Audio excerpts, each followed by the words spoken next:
जोबोद जोबोद साबायखर बे ओनसोलनि गासैबो रायजो राजा बिथांमोनहा फैनानै नैबेखि बैसागुनि लांदां मोसानाय हाबाफारि बा कम्पिटिशन बेवहाय मदद होफैदों बेनि थाखाय आं बिथांमोननिसिम साबायखर बावदों आरो जोंहा बादायगिरि हिसाबै बाक्सा तामुलपुर बिजनी क'क्राझार रामफलबिल क'क्राझार टाउन गुबुन गुबुन जायगानिफ्राय बाहागो लाफैदों आङो बिथांमोननिसिमबो जोबोद जोबोद साबायखर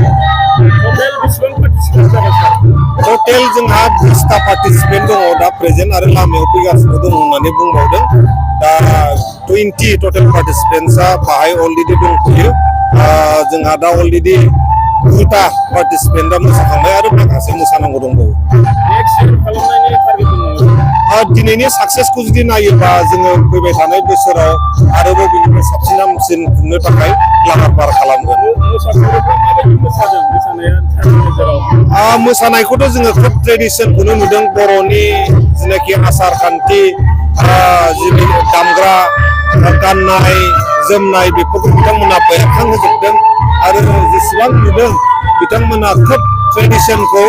फल' खालामनानै बर'नि बैसागु मोसानायखौ मोसायो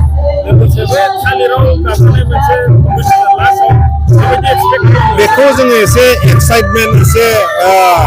एसे साबसिन हामसिन खालामनो हिसाबै मानसिफोरनि गोसोआव एसे एक्साइटमेन्ट लाबोनो हिसाबै जोङो मोनसे थालिर खुन्थिया दोननो बे थालिरखौ जायनो गाखोनो हागोन बिथाङा 10,000 मोनगोन दाबो गाखोथ'वाखै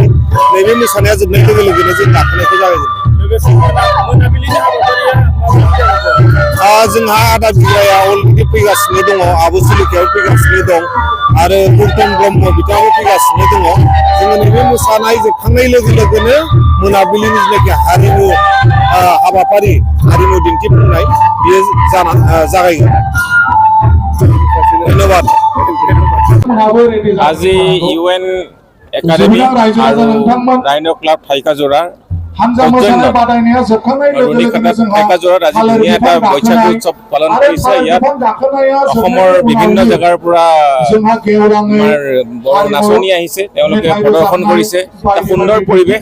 ইয়াত সকলো ৰাইজে খুব সুন্দৰভাৱে এই বিহু বৈশাগু প্ৰদৰ্শন চাইছে আৰু বৰ আনন্দ উপভোগ কৰিছে এই সংস্কৃতিৰ জৰিয়তে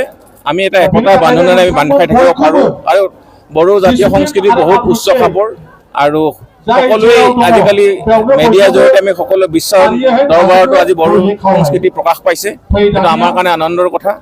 আৰু আজি যিটো পৰিৱেশ এই পৰিৱেশটো সঁচাই সুখৰ আনন্দৰ পৰিৱেশ সকলো ৰাইজ ওলাই আহিছে আৰু ৰাতিপুৱা বৰষুণ হৈছে যদিও আজি যথেষ্ট মানুহ আহিছে সকলো বিভিন্ন জেগাৰ পৰা আহিছে অসমৰ তেওঁলোকে আমাৰ বৈশাগু প্ৰদৰ্শন কৰিছে খুব ভাল লাগিছে আৰু মই খুব আনন্দিত হৈছোঁ আৰু সকলোকে মই ৰঙালী বৈশাগুৰ শুভেচ্ছা জ্ঞাপন কৰিছোঁ। Thank you.